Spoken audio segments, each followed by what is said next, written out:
ವೀಕ್ಷಕರೇ, ಬದುಕಿನ ಪುಸ್ತಕ ಎಷ್ಟೇ ಹಳೆಯದಾದರೂ ನೆನಪಿನ ಪುಟಗಳು ಹೊಸದಾಗೇ ಇರುತ್ತೆ. ಅಂತೆಯೇ ಯುಗ ಯುಗಾದಿ ಕಳೆದರೂ ಯುಗಾದಿ ಮರಳಿ ಬರ್ತಾ ಇದೆ. ನಮ್ಮ ಟಿವಿಯ ಎಲ್ಲ ವೀಕ್ಷಕರಿಗೂ ಯುಗಾದಿ ಹಬ್ಬದ ಹಾರ್ದಿಕ ಶುಭಾಶಯಗಳನ್ನು ಸಲ್ಲಿಸ್ತಾ ಇದು ನಡೆಲಾ ಪ್ರೀಮಿಯಂ ರಿಫೈನ್ಡ್ ಸನ್ಫ್ಲವರ್ ಆಯಿಲ್ ಅರ್ಪಿಸುವ ನಮ್ಮ ಸವಿರುಚಿ ಕಾರ್ಯಕ್ರಮಕ್ಕೆ ತಮಗೆಲ್ಲರಿಗೂ ಪ್ರೀತಿಯ ಸ್ವಾಗತ. ಇದು ಅಡುಗೆ ಮನೆ ನಮ್ಮದು, ಹೊಸ ರುಚಿ ನಿಮ್ಮದು. ಸೊ ಇವತ್ತಿನ ಈ ಸಂಚಿಕೆಯಲ್ಲಿ ಅಂದರೆ ಯುಗಾದಿ ಸ್ಪೆಷಲ್ಗೆ ರುಚಿಕರವಾದಂಥ ಅಡುಗೆಯನ್ನು ಹೇಳ್ಕೊಡೋದಕ್ಕೆ ಬಂದಿದ್ದಾರೆ ಶ್ರೀಮತಿ ಗೌರಿ ಶೆಣಾಯ್. ಇವ್ರನ್ನ ಕಾರ್ಯಕ್ರಮಕ್ಕೆ ಸ್ವಾಗತಿಸೋಣ. ನಮಸ್ತೆ ಮೇಡಮ್. ನಮಸ್ತೆ. ಕಾರ್ಯಕ್ರಮಕ್ಕೆ ಸ್ವಾಗತ ತಮಗೆ. ಧನ್ಯವಾದ. ಹಾಗೆಯೇ ಯುಗಾದಿ ಹಬ್ಬದ ಹಾರ್ದಿಕ ಶುಭಾಶಯಗಳು. ನಿಮಗೂ ಸಹ ಯುಗಾದಿಯ ಹಾರ್ದಿಕ ಶುಭಾಶಯ. Thank you so much. So Hindu calendar ಪ್ರಕಾರ ನಮಗೆ ಇವತ್ತು ಹೊಸ ವರ್ಷ ಪ್ರಾರಂಭ. ಸೊ ಇವತ್ತು ನಮಗೆ ಯಾವ ಸ್ಪೆಷಲ್ ರೆಸಿಪೀಸ್ ಹೇಳ್ಕೊಡ್ತಿದ್ದೀರಿ? ಇವತ್ತು ಸೀಸನಲ್ ಫ್ರೂಟ್ ಈಗ ಮಾವಿನ ಹಣ್ಣು, ಹಲಸಿನ ಹಣ್ಣು. ಅದು ಹಲಸಿನ ಹಣ್ಣಿದು ಒಂದು ಪದಾರ್ಥ, ಒಂದು ಡಿಶ್, ಮತ್ತು ಒಂದು ಮಾವಿನ ಹಣ್ಣಿದು ಒಂದು ಮಾಡಿ ತೋರಿಸುವಂಥ. ಅದು ಮಾವಿನ ಹಣ್ಣಿದ್ದು ನಮ್ಮ ಯುಗಾದಿಗೆ ನಾವು ಸ್ಪೆಷಲ್ ಆಗಿ ಅದು ಮಾಡೇ ಮಾಡ್ತೇವೆ ಎಲ್ಲರೂ ಸಹ ಮನೆಯಲ್ಲಿ. ಮತ್ತು ಇನ್ನೊಂದು ಹಲಸಿನ ಹಣ್ಣಿದೊಂದು ಮಾಡಿ ತೋರಿಸ್ತೇವೆ. ಓಕೆ. ಈ ವಸಂತ ಮಾಸ ಬಂತು ಅಂತ ಹೇಳಿದರೆ ಅಲ್ಲಲ್ಲಿ ಚಿಗುರು, ಹಚ್ಚ ಹಸಿರು, ನೋಡೋದಕ್ಕೂ ತುಂಬ ಚೆನ್ನ.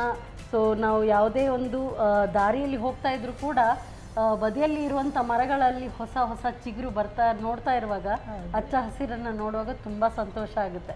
ಸೊ ನೋಡೋಣ, ಇಬ್ಬರು ಕೂಡ ಕಲರ್ಫುಲ್ ಆಗಿ ಡಿಫ್ರೆಂಟ್ ವೆರೈಟಿ ಹೂಗಳಾಗಿ ಕಾಣ್ತಿದ್ದೀವಿ ಬಹುಶಃ.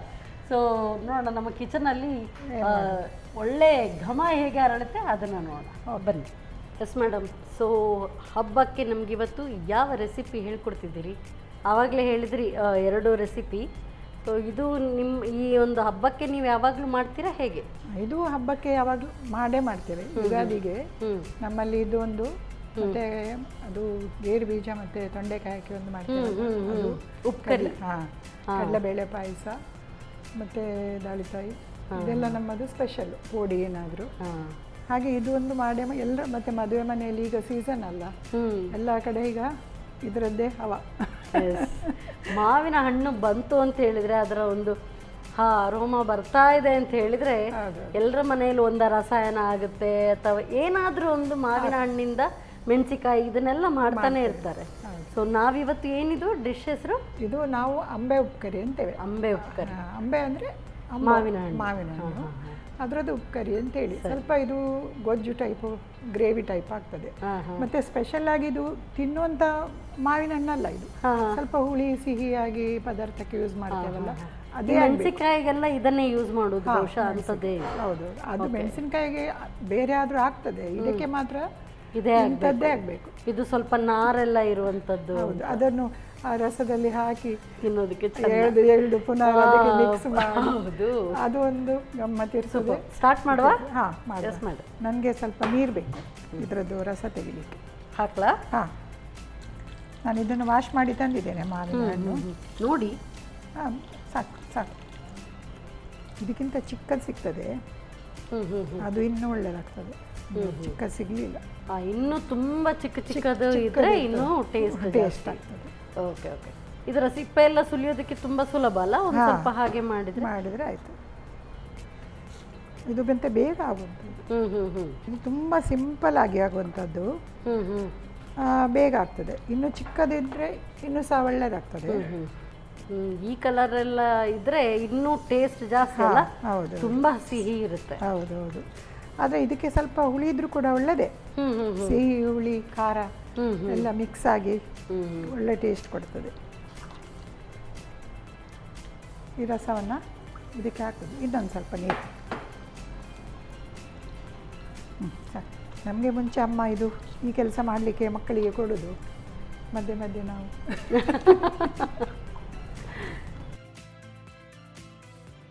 ಬೇಗ ಆಗ್ತದೆ ಮತ್ತು ಒಳ್ಳೆ ಟೇಸ್ಟ್ ಸಹ ಒಳ್ಳೆದಿರ್ತದೆ. ಇದು ಒಂದು 2-3 ಸರಿ ನೀರು ತೆಗಿಬೇಕು, ಹೀಗೆ ಕಿವುಚಿ. ಮತ್ತೆ ಅದು ತೆಳು ನೀರು ಬರ್ತದೆ ಅಲ್ಲ, ಅಷ್ಟು ಬಂದ್ರ ಮೇಲೆ ಆಯ್ತು. ಅಲ್ಲಿವರೆಗೂ ಅದನ್ನ ಒಂದು 2-3 ನೀರು ತೆಗೆದ್ರೆ ಅದರ ಪೂರ್ತಿ ಸತ್ವ ಇದರಲ್ಲಿ ಬರಬೇಕು. ಆಯ್ತು. ಇದು ಇನ್ನು ಇದನ್ನೀಗ ಗ್ಯಾಸ್ ಮೇಲೆ ಇಟ್ಟು ಬೇಯಿಸ್ಲಿಕ್ಕೆ ಇಡುದು. Gas on ಮಾಡ್ಕೊಳ್ಳೋದಾ? ಸೊ ಇದು ಎಷ್ಟೊತ್ತು ಬೇಯಬೇಕಾಗ್ತದೆ? ಇದು ಸ್ವಲ್ಪ ಇದು ಕಲರ್ ಎಲ್ಲ ಚೇಂಜ್ ಆಗಬೇಕು, ಬೇಗ ಬೇಯ್ತದೆ, ಕಲರ್ ಚೇಂಜ್ ಆಗುವಷ್ಟು. ಇದು ಬೇಯುವಾಗ ಇದಕ್ಕೆ 2 ಹಸಿಮೆಣಸು ಹಾಕೋದು ಖಾರಕ್ಕೆ ಅಷ್ಟೇ, ಇದಕ್ಕೆ ಬೇರೆ ಮಸಾಲೆ ಅಂತ ಹಾಕ್ಲಿಕ್ಕಿಲ್ಲ. ಹಸಿಮೆಣಸು ಹಾಕಿದ್ರೆ ಸಾಕು. ಹಸಿಮೆಣಸು ಹಾಕಿದ್ರೆ ಆಯ್ತು. ಇದು ತುಂಬ ಖಾರನೂ ಆಗಬಾರ್ದು, ಒಂಥರ ಸಿಹಿ ಹುಳಿ, ಲೈಟ್ ಖಾರ. ಸೊ ಸೈಡ್ ಡಿಶ್ ಥರ. ಸೈಡ್ ಡಿಶ್ಶಿಗೆ ಇದು ಚಿಕ್ಕ ಚಿಕ್ಕದು ಬರ್ತದಲ್ಲ, ಅದನ್ನು ಹೀಗೆ ಅದ್ದುದು. ಅದು ಈ ಮದುವೆಯಲ್ಲಿ ಎಲ್ಲ ಸ್ವಲ್ಪ ಹಾಕುವಾಗ ಎಲ್ಲರೂ ಕೇಳಿ ಕೇಳಿ ತಗೊಳ್ತಾರೆ, ಸಿಗ್ಲಿಲ್ಲ ಆದರೆ ನನಗೆ ಸಿಗ್ಲಿಲ್ಲ, ನನಗೆ ಅಣ್ಣಿ ಸಿಗ್ಲಿಲ್ಲ ಅಂತ ಹೇಳಿ ಅಲ್ವಾ? ಅದು ಇದ್ರೆ ಮಾತ್ರ ಅದರೊಟ್ಟಿಗೆ ಒಂದು ಗೊರಟು ಇರಬೇಕು, ಇದ್ರೆ ಮಾತ್ರ ಅದು ನಿಮಗೆ ಆ ಗೊರಟಲ್ಲಿ ಹೀಗೆ ಎಳೆದು ಅದು ಕೆಲವರು ಇದಿರ್ತದಲ್ಲ, ಒಂದು ಸ್ವಲ್ಪ ರೋಮ ಇದ್ದಾಗ ಅದು ಜುಟ್ಟು ಆಗ ಮಾತ್ರ ಅದು ಟೇಸ್ಟ್ ಬರುದು. ಕರೆಕ್ಟ್. ಅದು ಸ್ವಲ್ಪ ಇದು ಬೇಯಲಿ, ಮತ್ತೆ ಅದಕ್ಕೆ ಬೆಲ್ಲ ಮತ್ತು ಉಪ್ಪು ಹಾಕೋದು ಅಷ್ಟೇ. ಅದು ಕುದಿ ಬಂದರೆ ಆಯಿತು. ಇದು ದೊಡ್ಡ ಹಣ್ಣಲ್ಲ, ಹಾಗಾಗಿ ಮುಳುಗುದಿಲ್ಲ. ಚಿಕ್ಕ ಹಣ್ಣಾದರೆ ಎಲ್ಲ ನೀರಲ್ಲಿ ಮುಳುಗ್ತದೆ. ಇದೀನೀಗ ಕುದಿ ಬರಬೇಕು. ಕುದಿ ಬಂದು ಇದು ಕಲರ್ ಚೇಂಜ್ ಆಗ್ತದೆ, ಆಗ ಬೇಯ್ದು ಅಂತ ಗೊತ್ತಾಗ್ತದೆ ಬೆಂದಿದೆ ಅಂತ. ಸೊ ಯುಗಾದಿಗೆ ಇನ್ನೇನು ಬೇರೆ ಏನಾದರೂ ಸ್ಪೆಷಲ್ ಅಂದರೆ ಪೂಜೆ ಪುನಸ್ಕಾರ ಇದರಲ್ಲಿ ಏನಾದರೂ ಇದೆಯಾ? ಹೇಗೆ ಆಚರಣೆ ಮಾಡ್ತೀರಿ? ನಮ್ಮಲ್ಲಿ ಅಂದರೆ ಬೆಳಿಗ್ಗೆ ಹೊತ್ತು ಭಟ್ರು ಬರ್ತಾರೆ ಮನೆಗೆ, ನಮ್ಮ ಪುರೋಹಿತರು ಭಟ್ರು ಇರ್ತಾರಲ್ಲ, ಅವರು ಎಲ್ಲ ಮನೆಗೆ, ಅವರ ಪುರೋಹಿತರು ಯಾರ್ಯಾರು ಇದು ಮನೆ ಉಂಟು ಆ ಮನೆಗೆಲ್ಲ ಬಂದು ಅದು ಪಂಚಾಂಗ ಹೊಸ್ತು ಇವತ್ತು ಬರುದಲ್ಲ, ಅದನ್ನು ಓದ್ತಾರೆ. ಅಂದರೆ ಅದರದ್ದು ಫಲ ಏನು ಈ ವರ್ಷದ್ದು ಅಂತ. ಮತ್ತೆ ಅವರಿಗೆ ನಾವು ದಕ್ಷಿಣೆ ಕೊಟ್ಟು ಮತ್ತೆ ಅವರು ಬರುವಾಗ ನಮಗೆ ಬೇವು ಬೆಲ್ಲ ತರ್ತಾರೆ, ಅದನ್ನು ನಾವು ತಗೊಂಡು ಸೊ ವರ್ಷ ಪೂರ್ತಿ ಸಮನಾಗಿ ಬರಲಿ, ಬೇವು ಬೆಲ್ಲ ಹಂಚಿ ಅದನ್ನ ತಿನ್ಬೇಕು ಅಂತ ಹೇಳ್ತಾರೆ. ಮತ್ತೆ ನಾನು ಅಲ್ಲಿ ಮುಂಚೆ ಅಲ್ಲಿ ತೀರ್ಥಹಳ್ಳಿ ಹತ್ರ ಇದ್ದದ್ದು, ಅಲ್ಲಿ ಎಲ್ಲ ಇದೆಲ್ಲ ಜಾಸ್ತಿ, ಇದು ಹೋಳಿಗೆ ಎಲ್ಲ ಅಲ್ಲಿ ಕಂಪಲ್ಸರಿ. ಅಲ್ಲಿ ದೀಪಾವಳಿ ಅಂದ್ರೆ ಕಾಯಿ ಹೋಳಿಗೆನಾ? ಕಾಯಿ ಹೋಳಿಗೆ ಮತ್ತೆ ಬೇಳೆ ಹೋಳಿಗೆ ಎಲ್ಲ ಜಾಸ್ತಿ ಮಾಡ್ತಾರೆ ಅಲ್ಲಿ. ನಾವು ಹಾಗೆ ನಮ್ಮಲ್ಲಿ ಸಹ ಹೋಳಿಗೆ ಮಾಡಬೇಕು ಹೇಳಿ ಮಾಡೋದು, ಇಲ್ಲಾಂದ್ರೆ ಬೇರೆ ಬೇರೆ ನಮ್ಮಲ್ಲಿ ಸ್ವೀಟ್ ಎಲ್ಲ ಮಾಡ್ತೇವೆ, ಅದು ಮಾಡೋದು. ಮತ್ತೆ ಅವರೊಂದು ಕಾಡಿದು ಒಂದು ಗೇರ್ ಅಂತ ಸಿಗ್ತದೆ ಅಲ್ಲಿ, ಅದರದ್ದು ಒಂದು ಹೀಗೆ ಡಾಟ್ ಇಟ್ಕೊಳ್ತಾರೆ. ಅದು ಒಳ್ಳೆ ಇದು ಹಚ್ಚ ಹಾಕಿದಾಗೆ ತುಂಬಾ ದಿವಸದ ನನಗೆ ಇರ್ತದೆ ಅದು. ಎಷ್ಟು ಮುಖ ತೊಳೆದ್ರು ಏನು ಹೋಗುದಿಲ್ಲ, ಏನಾದ್ರೂ ಹೋಗುದಿಲ್ಲ. ಒಂದೂವರೆ ತಿಂಗಳ ತನಕ ಆದ್ರೂ ಇರ್ತದೆ ಅದು. ನಾವು ಅಂದ್ರೆ ಬಿಳಿ ಕಲರ್ ಅಲ್ಲ, ಕಪ್ಪು ಕಪ್ಪು ಕಪ್ಪು ಗೇರ್ ಇರ್ತದಲ್ಲ, ಗೇರು ಬೀಜದ್ದು ಅದರದ್ದು ಆಯಿಲ್ ಒಂದು, ಅದನ್ನು ಹೀಗೆ ಇಡುದು. ಅದನ್ನ ಇಟ್ಟರೆ ಅದರಲ್ಲಿ ಅದು ಯುಗಾದಿದು ಇದು ಅಲ್ಲೇ ಅಲ್ಲ, ಯುಗಾದಿಯ ಪ್ರತೀಕ ಅದು. ಮತ್ತೆ ಸಂಜೆ ಆಗುವಾಗ ಹೊಸ ಬಟ್ಟೆ ಹಾಕೋದು, ದೇವಸ್ಥಾನಕ್ಕೆ ಹೋಗುದು, ಮತ್ತೆ ಚಂದ್ರ ನೋಡಬೇಕು ಹೇಳಿ ಅಂತ ಹೇಳ್ತಾರೆ, ಅದನ್ನು ನೋಡುದು. ಅಲ್ಲಿ ಉಂಟದು ಹಾಗೆ, ಇಲ್ಲಿ ಇಲ್ಲ ಅದು. ಅಲ್ಲಿ ಶಿರ್ಸಿ ಸೈಡಾ? ಅಲ್ಲ, ತೀರ್ಥಹಳ್ಳಿ ಸೈಡ್. ಹೌದೌದು. ಸೊ ನೀವು ಹುಟ್ಟಿ ಬೆಳೆದಂಥ ಊರು ತೀರ್ಥಹಳ್ಳಿ, ಅವನ ಊರು ಕಾರ್ಕಳ. ಅಲ್ಲಿ ತೀರ್ಥಹಳ್ಳಿಯಲ್ಲಿ ಇದ್ದದ್ದು, ಮದುವೆ ಆಗಿ ಇಲ್ಲಿ ಬಂದದ್ದು. ಅಂದ್ರೆ ಬೆಲ್ಲ ಬೇಗ ಹಾಕಿದ್ರೆ ಸ್ವಲ್ಪ ಬೇಯ್ದು ಲೇಟ್ ಆಗ್ತದೆ, ಅದಕ್ಕೆ ಅಲ್ಲ ಅರ್ಧ ಆದ್ರೂ ಬೇಯಬೇಕು. ಅದು ಅರ್ಧ ಬೆಂದ ನಂತರ ಹಾಕಿದ್ರೆ ಅದು ಸ್ವಲ್ಪ ಬೇಗ ಬೇಯ್ತದೆ, ಮತ್ತೆ ಬೆಲ್ಲ ಸಹ ಎಳ್ಕೊಳ್ತದೆ. ಸೊ ಎಷ್ಟು ಬೇಕು ಅಷ್ಟೇ ಆಗ ಹಾಕೊಳ್ಬಹುದು. ಅಂದ್ರೆ ಇದು ತುಂಬಾ ಸಿಹಿ ಇದೆ ಅಂತ ಹೇಳಿದ್ರೆ ಸ್ವಲ್ಪ ಬೆಲ್ಲ. ಹೌದು, ನಿಮ್ಗೆ ಎಷ್ಟು ಬೇಕಾದ್ರ ಮೇಲೆ ಡಿಪೆಂಡ್. ಇದು ಬೆಂದಿದೆ ಅಂತ ಹೇಗೆ ಗೊತ್ತಾಗ್ತದೆ ಮೇಡಮ್? ಅಂದರೆ ಸ್ವಲ್ಪ ಕಲರಲ್ಲಿ ನೋಡಿ ಚೇಂಜಸ್ ಬರ್ತಲ್ಲ, ಅದರ ಒರಿಜಿನಲ್ ಕಲರ್ಸ್ ಎಲ್ಲ ಬಿಟ್ಕೊಳ್ತಾ ಹೋಗುತ್ತೆ. ಓಕೆ, ಬೆಂದಿದೆಯಾ? ಇದು ಇನ್ನೂ ಸಹ ಬೇಯಿಸ್ಲಿಕ್ಕೆ ಉಂಟಲ್ಲ ಬೆಲ್ಲ ಹಾಕಿ. ಓಕೆ, ಇದಕ್ಕೀಗ ಬೆಲ್ಲ ಹಾಕುವ.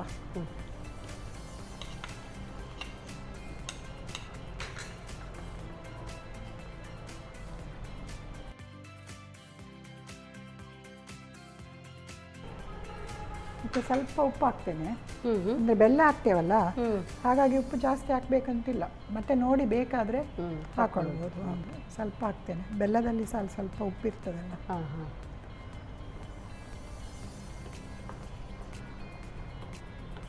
ಒಂದು ಸ್ವಲ್ಪ ನೀರು ಕೊಡಿ. ಇದು ಅಂದರೆ ತೆಳುವಾಗಿದೆಯಲ್ಲ, ಬರ್ತದಲ್ಲ, ಇದಕ್ಕೆ ಏನಾದರೂ ಅಕ್ಕಿ ಹುಡಿ ಅಥವಾ ಗೋಧಿ ಹುಡಿ, ಕೆಲವರು ಮೈದಾ ಹಾಕ್ತಾರೆ. ನಾನೀಗ ಗೋಧಿ ಹುಡಿ ತಂದಿದ್ದೇನೆ, ಗೋಧಿ ಹಿಟ್ಟು, ಥಿಕ್ನೆಸ್ ಬರಲಿಕ್ಕೆ. ನೋಡಿ ಸಾಕ ನೀರು? ಗೋಧಿ ಹಿಟ್ಟಿಗಾದರೆ ಸ್ವಲ್ಪ ಬೇಕಾಗ್ತದಲ್ಲ? ಹೌದೌದು. ಸಾಕು ಸಾಕು. ಅಕ್ಕಿ ಹುಡಿ ಕೂಡ ಹಾಕ್ತಾರೆ, ಹ್ಮ್ ಮೈದಾ ಕೂಡ ಕೆಲವರು ಹಾಕ್ತಾರೆ. ಅಕ್ಕಿ ಮೈದಾ ಹಿಟ್ಟು ಅಥವಾ ಇದು ಕಡಲೆ ಹಿಟ್ಟು ಆಗ್ತದಾ? ಇಲ್ಲ ಇಲ್ಲ, ಕಡಲೆ ಅದು ಒಳ್ಳೇದಾಗುದಿಲ್ಲ. ಇದು ಥಿಕ್ನೆಸ್ ಇದು ಮಾಡಲಿಕ್ಕೆ. ಇದಕ್ಕೆ ಬೇರೆ ಮಸಾಲೆ ಇಲ್ಲಲ್ಲ, ಹಾಗಾಗಿ ತೆಳು ಇರ್ತದೆ ಇದು. ಸರಿ ಇದು ಮಾಡಬೇಕು, ಇಲ್ಲಾದರೆ ಅದು ಗುಳ್ಳೆ ಗುಳ್ಳೆ ಆಗ್ತದೆ. ಅದಕ್ಕೆ ಹಾಕಿದ ಕೂಡ ಬಿಸಿ ಗಂಟು ಬರುತ್ತೆ. ಈಗ ಇದನ್ನು ಹಾಕಿ ಕೂಡಲೇ ಇದು ಮಾಡಬೇಕು, ತಿರುಗಿಸ್ಬೇಕು, ಇಲ್ಲಾದರೆ ಅದು ಒಂದೇ ಕಡೆ ಆಗಿ ನಿಲ್ತದೆ. ಎಷ್ಟು ಬೇಕೋ ಅಷ್ಟು ನೋಡಿ ಹಾಕಿ ನೋಡಿ ಹಾಕಿ, ಅದು ಥಿಕ್ನೆಸ್ ಎಷ್ಟು ಬೇಕಂತೇಳಿ. ಇದು ತಣ್ಣಗಾದ್ರ ಮೇಲೆ ಇನ್ನೂ ಸ್ವಲ್ಪ ಗಟ್ಟಿ ಬರ್ತದೆ. ಸೊ ಬರೀ ಸಿಂಪಲ್, ಬರೀ ಮಾವಿನ ಹಣ್ಣು ಮತ್ತು ಅದಕ್ಕೊಂದು 2-3 ಹಸಿಮೆಣಸು ಹಾಕಿ ಬೇಯಿಸೋದು. ಸ್ವಲ್ಪ ಉಪ್ಪು ಬೆಲ್ಲ, ಬೆಂದ ನಂತರ ಉಪ್ಪು ಬೆಲ್ಲ. ವೆರಿ ಸಿಂಪಲ್ ರೆಸಿಪಿ ಅಲ್ಲ? ಹೌದು. ಇದು ಅನ್ನದ ಜೊತೆಗೆ ಸೈಡ್ ಡಿಶ್. ಅನ್ನಕ್ಕೆ ಕಲಸಿ ತಿನ್ಲಿಕ್ಕೆ ಅಷ್ಟು ಕೆಲವರು ತಿಂತಾರೆ, ಮಾವಿನ ಹಣ್ಣು ತುಂಬ ಇಷ್ಟ ಇದ್ದವರು. ಆದರೆ ನಾವೆಲ್ಲ ಅದು ಊಟ ಆಗಿ ಲಾಸ್ಟಿಗೆ ಅದು ಎಂಡಲ್ಲಿ ಕುತ್ಕೊಂಡು ತಿನ್ನೋದು, ಅದು ಒಳ್ಳೇದಾಗ್ತದೆ. ಇದೀಗ ಆಯ್ತಾ? ಆಯಿತು. ಒಂದು ಒಗ್ಗರಣೆ ಹಾಕಿದರೆ ಆಯ್ತು ಇದಕ್ಕೆ. ಓಕೆ, ಆಯ್ತು ಇದು. ಸೊ ಇದು ರೆಡಿ? ರೆಡಿ. ಇದಕ್ಕೆ ಒಂದು ಒಗ್ಗರಣೆ ಹಾಕೋದು ಈಗ. ಹಾಕೊಳ್ಳೋದಾ? ಇದನ್ನು ಸೈಡ್ ಇಲ್ಲ, ತೆಗೆದು ಇದಕ್ಕೆ ಇನ್ನು ಇದಕ್ಕೆ 2 ಚಮಚ ಎಣ್ಣೆ ಹಾಕಿ. ಸೊ ನಮ್ಮ ಕಿಚನಲ್ಲಿ ಬಳಸುವಂಥದ್ದು ನಡೇಲಾ premium refined sunflower oil. So ತುಪ್ಪನೂ ಇದೆ, ಕೇಸಿ ಘೀ. ಆದರೆ ತುಪ್ಪ ಇಲ್ಲ ಏನು ಅಂತ ಹೇಳಿದರೆ ಕೆಲವೊಂದಕ್ಕೆ ತುಪ್ಪ ಸರಿ ಹೋಗೋದಿಲ್ಲ, ಆಗ ಈ ಒಂದು ಇದು ಎಣ್ಣೆ ಕರೆಕ್ಟಾಗಿ ಸೂಟ್ ಆಗ್ತದೆ. ಇದು ಸ್ವಲ್ಪ ಬಿಸಿ ಆದ್ರ ಮೇಲೆ ನಾನಂದರೆ ಇವತ್ತು ಬರುವಾಗ ಗಡಿಬಿಡಿಯಲ್ಲಿ ಕರಿಬೇವು ಮರೆತು ಬಂದೆ. ಕರಿಬೇವು ಹಾಕಬೇಕು. ಓಕೆ, ನೆನಪಿಂದ ಹಾಕಬೇಕು ನೋಡುವವರು. ಓಕೆ, ಇದು ಬಿಸಿ ಆದ ಮೇಲೆ ಇದಕ್ಕೀಗ ಸ್ವಲ್ಪ ಸಾಸಿವೆ ಹಾಕೋದು. ಅದು ಸಿಡಿದ ನಂತರ ಒಣಮೆಣಸು ಮತ್ತು ಕರಿಬೇವು ಹಾಕಬೇಕು. ನಾನು ಕರಿಬೇವು ಕಂಪಲ್ಸರಿ ಹಾಕಬೇಕು, ಆದರೆ ಇವತ್ತು ಅದು ಬೇವು ಬೆಲ್ಲದ ಜೊತೆಗೆ ಅಲ್ಲಿದೆ ಅಲ್ವಾ? ಆಯಿತು. ಎಸ್, ಅಷ್ಟೇ.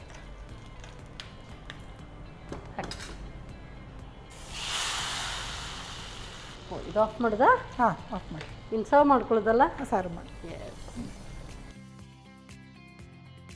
S madam, serve.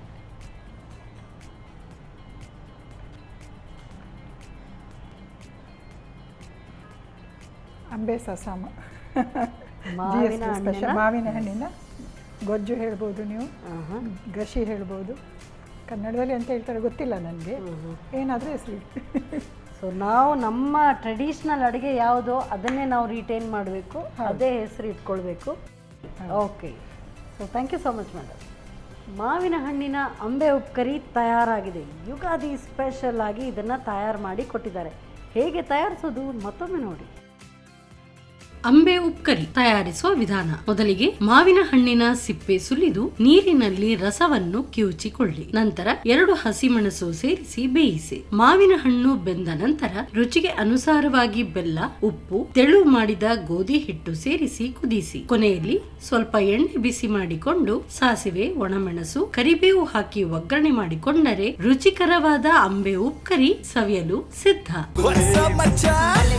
ನಮ್ಮ ಟಿವಿ ಫೇಸ್ಬುಕ್ ಪೇಜ್ ನ ಲೈಕ್ ಮಾಡಿ, ಯೂಟ್ಯೂಬ್ ಚಾನೆಲ್ ನ ಸಬ್ಸ್ಕ್ರೈಬ್ ಮಾಡಿ. ನಮ್ಮ ಎಲ್ಲಾ ಯೂಟ್ಯೂಬ್ ವಿಡಿಯೋ ಅಪ್ಡೇಟ್ಸ್ಗೆ ಬೆಲ್ ಐಕಾನ್ ಕ್ಲಿಕ್ ಮಾಡಿ. ನಮ್ಮ ಟಿವಿ, ಕರಾವಳಿ ಕರ್ನಾಟಕದ ನಾಡಿಮಿಡಿತ.